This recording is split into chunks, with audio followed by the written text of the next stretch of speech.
Hello नमस्ते and welcome back my channel all in one Richa के संग। तो फ्रेंड चलिए आज का व्लॉग शुरू करते हैं। आज मैंने क्या किया, कैसे किया और क्या क्या करने वाली हूँ, सारी चीज़ें आपके साथ शेयर करने वाली हूँ। तो चलिए स्टार्ट करते हैं आज का वीडियो। तो सबसे पहले मैं आपको ये कुकर दिखाऊंगी। इस कुकर में क्या है, ढेर सारे राइस हैं। तो आज मैं आपके लिए स्पेशल राइस बनाने वाली हूँ, बहुत ही टेस्टी और यमी, जो कि मेरी बेटी को बहुत ही पसंद है। और साथ के साथ मैं कुछ आंवले लेके आई हूँ, इनकी भी रेसिपी मैं आपके साथ बहुत ही जल्दी शेयर करने वाली हूँ। एक बात का ध्यान रखिएगा, अगर आप आंवले लेके आ रहे हैं तो आंवलों को ज़रा सा ठीक से चेक कर लीजिए, वो कहीं से कटे फटे ना हो। तब आप आंवले का कोई भी रेसिपी अगर बना रहे हैं तो वो आपकी ख़राब नहीं होती है, क्योंकि चोट लगने के बाद वहाँ पर वो चीज़ें दागी हो जाती हैं। तो इसलिए थोड़ा सा ध्यान रखिए। और ये देखिए, सबसे पहले मैंने मॉर्निंग में उठ करके सारी चीज़ करने से पहले पहले खुद का मैंने अपने लिए बढ़िया सा स्प्राउट्स रेडी किया। स्प्राउट्स कैसे रेडी किए जाते हैं इस विंटर सीजन में, तो मैं अगर आप पूछेंगे तो मैं आपको बताऊंगी। आज मुझे एक मीटिंग अटेंड करनी है, इसलिए मैंने सोचा है कि बच्चों के लिए कुछ ऐसा और हेल्दी लंच रेडी कर दे जो बच्चों को पसंद भी आए और फटाफट मैं उसे बना लूँ। तो चलिए मैं आपके साथ शेयर कर रही हूँ कि मैंने आज अपने लंच में क्या प्रिपेयर किया है। तो ये देखिए, मैंने सबसे पहले एक पैन में बहुत ही अच्छे से सरसों का तेल लिया हुआ है, जो कि मैंने गर्म कर लिया है। उसके अंदर मैंने रेड चिली डाल दी है और थोड़े से अनियन डाल दिए हैं। और जो ये ऑनियन है, इनको रफली आप कैसे भी चॉप करके डालिए, बहुत ही अच्छी तरीके से इसको सौटे करना है। जब ये ट्रांसलूशन हो जाए फिर हम इसमें ऐड करेंगे बाकी की सब्जियों को। अभी इसमें कोई भी सब्ज़ी आप इस्तेमाल कर सकते हैं। इस विंटर सीजन में आपको हर तरह की सब्जियां मार्केट में अवेलेबल हैं, ला के उसको कट करके डाल दीजिए। तो मैंने क्या किया, घर में जितनी सब्जियां थीं मैंने अच्छे से उनको धो के काट लिया है, रफली चॉप किया है। कोई ऐसा नहीं है, कोई एक मैंने मेजरमेंट नहीं ले रखा है, जैसे मैं काट पाई फटाफट मैंने काट लिए।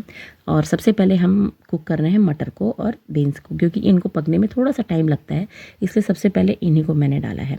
और इनको भी मैंने हल्का सा ये सॉफ्ट हो जाएंगी, फिर इसके बाद मैं बाकी की सब्जियों को डाल के अच्छे से मिक्स करूँगी। थोड़े से कॉर्न डाल दिए हैं, जो कि बच्चों को बहुत ही पसंद आते हैं। तो कॉर्न भी मार्केट में अवेलेबल है। बच्चों को अगर आप कोई चीज़ खिलाना चाहते हैं तो इसी तरह से आप उनको अट्रैक्ट कर सकते हैं अपने खाने को लेकर के। तो इस तरह से देखिए, मेरे पास जितनी भी सब्जियां होती हैं मैं कोशिश करती हूँ सब सब्जियों को ऐड करूँ, जो कि बच्चे अच्छी तरीके से इसको खाएं। तो ये देखिए, इस तरह से मैंने बाकी की सब्जियां जैसे शिमला मिर्च है, गाजर है, इनको भी काट लिया है पतला पतला, क्योंकि हम राइस के साथ इसको डालेंगे। तो कोशिश यही करिए जितना पतला डालेंगे उतनी ही जल्दी से ये कुक भी हो जाएगा और राइस के साथ मैच भी करेगा। अभी इसमें मैंने थोड़ी सी शुगर डाली है। शुगर इसलिए मैंने डाली है जिससे कि कलर जो है सब्जियों का बरकरार रहे, कोई भी फेरबदल ना हो, क्योंकि हमें सारी सब्जियों को फ्राइड चाहिए। क्योंकि इनको गला देंगे तो फिर उतना अच्छा टेस्ट नहीं आता है, क्योंकि हम जो फ्राइड राइस बनाते हैं ये कोरिया की तरफ से आया हुआ है, तो हम जब इसको बनाएंगे तो उसी के अकॉर्डिंग बनाते हैं। तो देखिए, इसको अच्छे से कुक करना है। कुक करते वक्त गैस की फ्लेम को आपको हाई रखनी है। बस ये है, ध्यान रखना है कि आपको जलाना नहीं है सब्जी को हल्का सा सॉफ्ट करना है। तो जितनी सब्जियां थी सारी सब्जियां अच्छे से सॉफ्ट भी हो गई हैं। हमने इसमें टेस्ट के अकॉर्डिंग नमक भी डाल दिया है। अभी मैंने जो है सब्जियों में ही नमक डाला है, बाकी राइस में मैंने पहले से ही अच्छे से इसको फोड़ लिया था चावलों को, क्योंकि कल के रात के चावल हैं। तो इन्हीं के साथ मैं फ्राइड राइस रेडी कर रही हूँ। एक बात का और ध्यान रखिए, कभी भी फ्राइड राइस अगर आप बना रहे हो तो फ्रेश राइस का कभी मत बनाइए, क्योंकि उससे फ्राइड राइस अच्छे नहीं बनते हैं। जो भी हम फ्राइड राइस बनाते हैं वो पहले या पुराने के बचे हों, उन्हीं से फ्राइड राइस अच्छे रेडी होते हैं। तो ये देखिए, इसमें फिर मैंने अगेन सॉल्ट डाल दिया है, क्योंकि टेस्ट मुझे लग रहा था सॉल्ट कम है, तो इस वजह से मैंने इसको डाल दिया। अभी क्या करना है, सारी सब्जियों को मैं अच्छे से मिक्स कर रही हूँ। और देखिए कितना प्यारा कलर आ गया है सारी सब्जियों का और राइस के साथ, कितना अच्छा कॉम्बिनेशन है। तो ये छोटी छोटी चीज़ों से हम क्या कर सकते हैं, बच्चों को खुश भी कर सकते हैं और अपनी जो बची हुई चीज़ें हैं उनको इस तरह से संभाल के यूज़ भी कर सकते हैं। तो बहुत ही अच्छा तरीका है, मुझे तो अच्छा लगता है। मेरे पास जब भी राइस बचते हैं इस तरह से बना करके मैं अपने बच्चों को या खुद भी खाती हूँ, मुझे बहुत टेस्टी लगता है। आप लोग भी एक बार ज़रूर ट्राई करिएगा, बहुत ही टेस्टी लगता है। क्योंकि आप किसी रेस्टोरेंट में जाते हैं और फ्राइड राइस को का ऑर्डर करते हैं तो आपको क्या लगता है कि चावल आपको फ्रेश मिलते हैं? जी नहीं, ये भी वैसे ही बनाए जाते हैं। अभी इसके अंदर हम ऐड कर रहे हैं सोया सॉस। ब्लैक वाली सोया सॉस नहीं है, ये लाइट वाली है। आप चाहे तो अगर मार्केट में जाइए तो आपको मिल जाएगी। तो मैंने इसमें 2 टेबल स्पून सोया सॉस डाली है, 1 टेबल स्पून टमाटो केचप डाला है और 1 टेबल स्पून टमाटो सॉस भी डाला है। इसमें थोड़ी सी मैं चिली सॉस ऐड करूँगी, रेड चिली सॉस है। आप चाहें तो अपने टेस्ट के अकॉर्डिंग इसको घटा बढ़ा सकते हैं। अब इसमें डालना है हम विनेगर, बिल्कुल लास्ट में विनेगर डालना है। और इन सभी सॉसेस को अच्छी तरीके से भूनना है, यानी कि आपकी को गैस की फ्लेम को हाई करना है। मीडियम फ्लेम पे या स्लो फ्लेम पे ये अच्छे से नहीं बनेगी। राइस को जितना अच्छे से फ्राई करेंगे आपका जो है फ्राइड राइस उतना ही बढ़िया सा रेडी होगा। इसका आपको ध्यान रखना है कि फ्राइड राइस बनाते वक्त आपकी गैस की फ्लेम जो है हाई होनी चाहिए, स्लो नहीं होनी चाहिए। तो इस तरीके से सारी चीज़ों को अच्छे से मिक्स करते हुए, एक सार करते हुए एक बार आप टेस्ट कर लीजिए। आपको अगर नमक कम लग रहा है तो फिर से डाल लीजिए, वरना इसी तरीके से मैंने बढ़िया सी एक फ्राइड राइस रेडी कर ली। फ्राइड राइस बनाने का ये बहुत ही आसान तरीका है। इसी तरीके से फ्राइड राइस को रेडी किया जाता है। आप कहीं बाहर भी जाएंगे तो इसी तरीके से आपको फ्राइड राइस मिलता है बना हुआ। तो ये देखिए मेरा फ्राइड राइस बिल्कुल प्रॉपर रेडी हो गया है। हाँ, चावल के टुकड़े थोड़े से अगर रह गए हैं तो आप उनको हाथों से भी फोड़ सकते हैं। और ये देखिए प्लेटिंग के लिए मेरा राइस रेडी हो चुका है। और ये देखिए बढ़िया सी फ्राइड राइस रेडी हो गई है, बिल्कुल बढ़िया सी। क्योंकि मुझे बाहर जाना था इसलिए मैंने एक बढ़िया सा मील रेडी कर दिया है, जो कि बच्चों को अच्छा भी लगेगा और वो भरपेट खा भी लेंगे। तो इस तरीके से लंच प्रिपेयर करके मैं अपना तैयार होने के लिए निकल गई, क्योंकि टाइम हो रहा था मुझे जाने का। मुझे थोड़ा जल्दी जाना था पर मैं जल्दी नहीं जा पाई। तो इन सब कामों में मैं लग गई थी, क्योंकि घर के काम पहले निपटाने होते हैं, बाकी के काम बाद में करने होते हैं। तो ये ज़रूरी होता है कि घर से जाइए तो रिलैक्स होके जाइए, कोई टेंशन ना रहे। तो मैं निकल चुकी हूँ CMS स्कूल के लिए, जहाँ पे मातृशक्ति सम्मेलन होना था।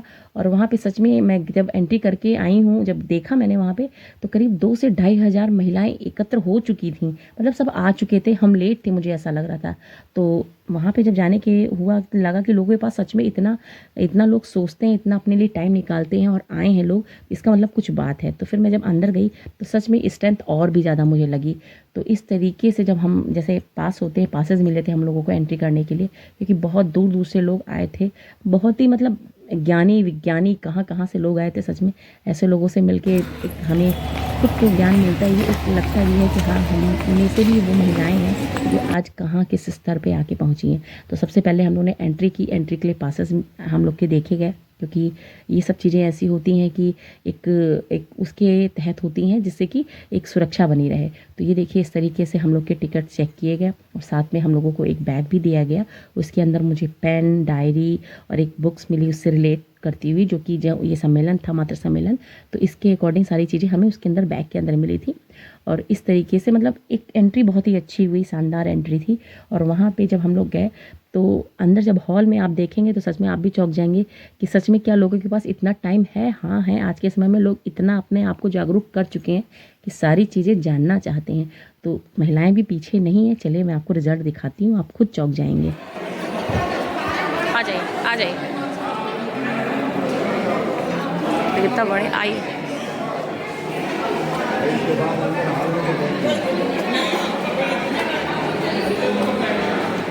ये देखिए इधर से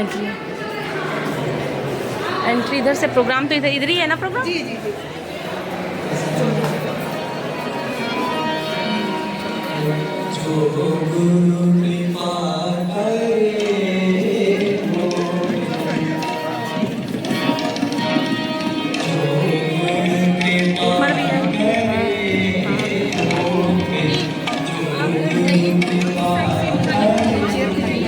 सब भरा है। परिवार द्वारा समाज का विचार किया जाता है। ये एक अन्योन्याश्रित संबंध है। पुरुष और स्त्री को दोनों को मिलकर चलना है और दोनों को मिलकर कुटुंब की व्यवस्था को संभालना है, और तभी समाज की रचना होती है और तभी समाज का विकास हो सकता है। स्त्री पुरुष जीवन परस्परावलंबी है, दो होते हुए भी एक चैतन्य है। इसी कारण एकात्म भाव से पति पत्नी का व्यवहार हो, उनके द्वारा कुटुंब व्यवस्था, समाज व्यवस्था का निर्वहन हो। हमारी विचारधारा में स्त्री का शोषण नहीं, दोहन है। एकात्म भाव के कारण हम जेंडर बायस नहीं है।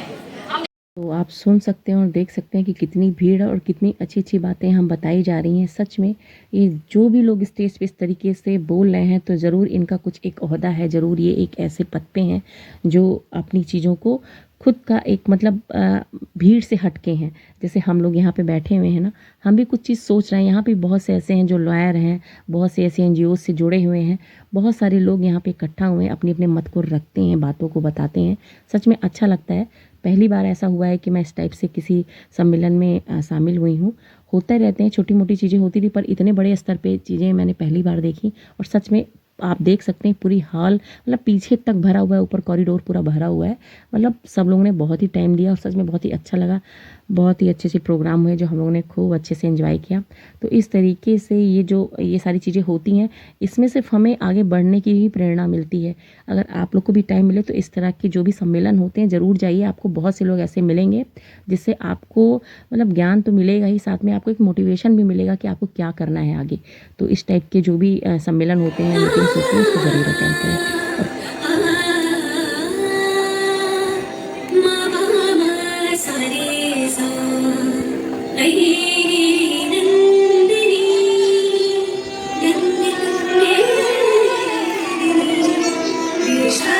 कहते हैं ना, जब हम किसी अच्छे काम के लिए जाते हैं तो हमको अच्छे काम अपने आप सामने मिलते ही जाते हैं। तो इसी तरीके से जैसे ही निकले, बगल में प्रेम भूषण महाराज जी की कथा चल रही थी, श्री राम कथा, जो कि मतलब बहुत ही इंटरनेशनल स्तर पे बहुत ही ज़्यादा फेमस है और बहुत ही अच्छी कथा कहते हैं।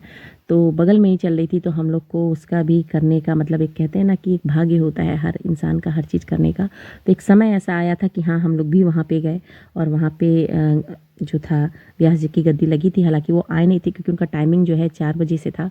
तो हम लोग जब निकले हैं वहाँ से तो सब लोग बैठ ही रहे थे और ये देखिए हम लोग भी लाइन में बैठे हैं। बस हम बैठे ही थे, बस उसी के बाद वो आए हैं।